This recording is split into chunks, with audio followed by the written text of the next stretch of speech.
Sir.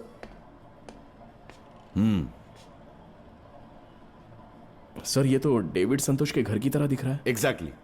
कल हम David संतोष के मर्डर सीन को रिक्रिएट करने जा रहे हैं। क्या हुआ पुगज? कुछ कहना नहीं चाहते? Good idea sir. गाइस, जब डेविड संतोष के घर में गोली की आवाज आई थी तब टाइम था 4:12। अभी 4 बजने में 5 मिनट बाकी है। उस दिन जो जो जिस जिस पोजीशन में था उसी पोजीशन में चले जाओ। करेक्ट 4 बजे डेविड संतोष के रूम से चैंटिंग म्यूजिक की आवाज आएगी। बराबर 4:12 पे मैं शूट करूंगा। गोली की आवाज सुनते ही उस दिन जो जैसे भाग के आया था वैसे ही भाग कर आएंगे। सर्वानंद, पुगस को जो चाकू मार के बालकनी से भागा था उसकी जगह पर तुम रहोगे। सब लोग उस दिन जो डेविड संतोष का मर्डर जैसे हुआ था वैसे ही रिपीट करेंगे।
सर जाकर पकड़ो उसे। Okay sir.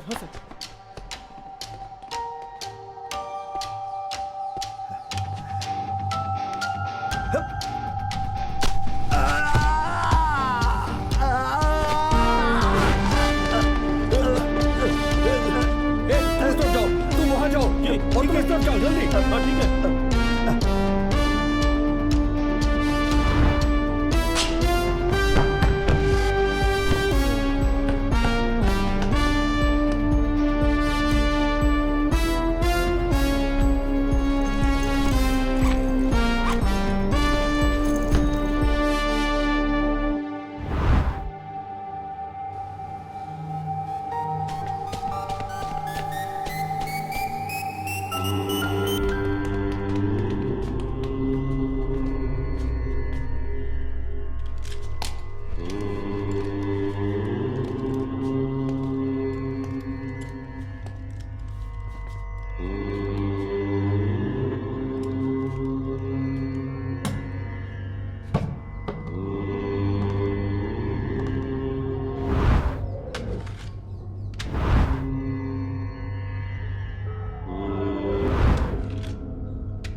क्या हुआ सर? फ्रैक्चर हो गया क्या? Sit sir. क्या हुआ? सर, आपने ऊपर से जंप करने को बोला था ना सर, तो जब मैंने जंप किया तो पैर में लग गया sir. Take him to doctor. Okay sir, thank you sir.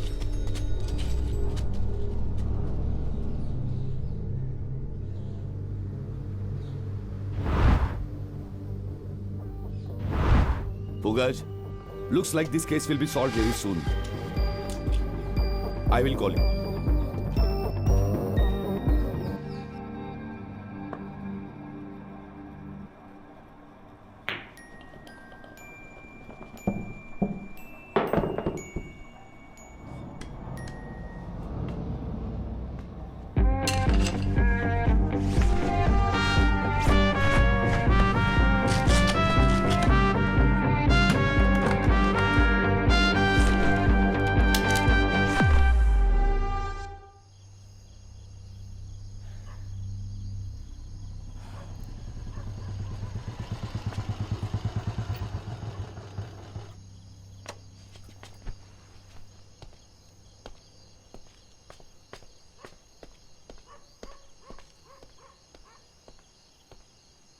Hi Pugazh, hello sir.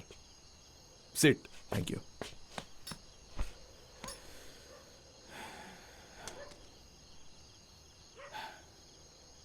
पुगज, किसी से भी झूठ बोल सकते हैं, लेकिन अपने आप से झूठ नहीं बोल सकते। हार जाते हैं।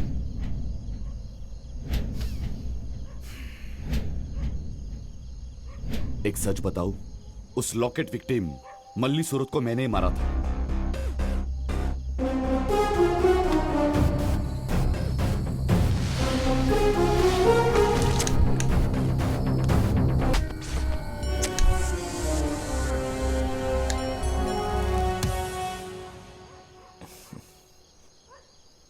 मुझे पता है सर कि वो खून आपने ही किया है। रत्नम की पूछताछ के वक्त मुझे आपने एक जगह पर ड्रॉप किया था। उस दिन मल्ली सूरा की बॉडी को देखकर जिसने कॉल किया उसे मैं मिला। नमस्ते सर। हाँ बोलो ना। अभी जो आपको ड्रॉप करके गए वो कौन थे सर? वो हमारे असिस्टेंट कमिश्नर है। एक्चुअली सर, मर्डर के दूसरे दिन मैं वहां पर गया था तो ये वहां पे कुछ ढूंढ रहे थे सर।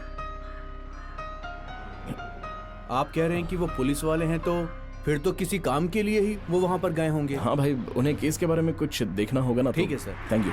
और उससे ही मुझे पता चला कि शायद वो मर्डर आपने ही किया होगा। मैंने उसे क्यों मारा पता है?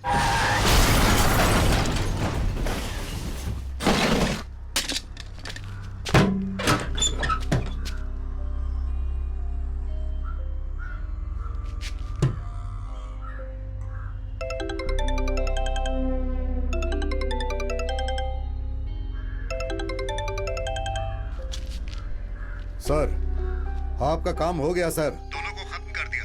उन्हें लग रहा था कि मैं कोमा में हूँ, मगर सिर्फ कमिश्नर को पता था कि मेरा ट्रीटमेंट चल रहा है। जब मैंने उसे जलाया था तो उसके गले का लॉकेट नेक्स्ट डे के पेपर के पिक्चर में नहीं था। उस डाउट से मैं उस जगह पर गया था, मगर उसके पहले ही तुमने उसे ले लिया था। मगर सर, आप ये सब मुझे क्यों बता रहे हैं? मेरी तरह तुम भी अपना गुनाह कबूल कर लो इसलिए।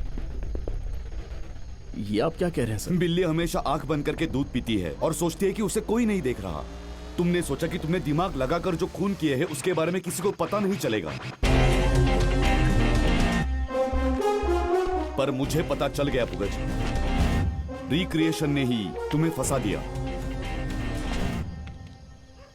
नंबर 1, जमीन पे बैठे हुए डेविड संतोष की बॉडी सोफे पे पड़ी थी।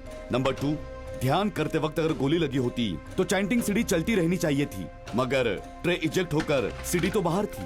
नंबर 3, अगर खुली बालकनी से कूदा होता तो उसके फुटमार्क्स वहां होने चाहिए थे, मगर वहां ऐसा कुछ भी नहीं था। और जब रिक्रिएशन हुआ तब सर्वनन के फुटमार्क्स वहां पर मिले। ये सब देखने के बाद जो गोली की आवाज सबने सुनी वो सीढ़ी से ही निकली होगी।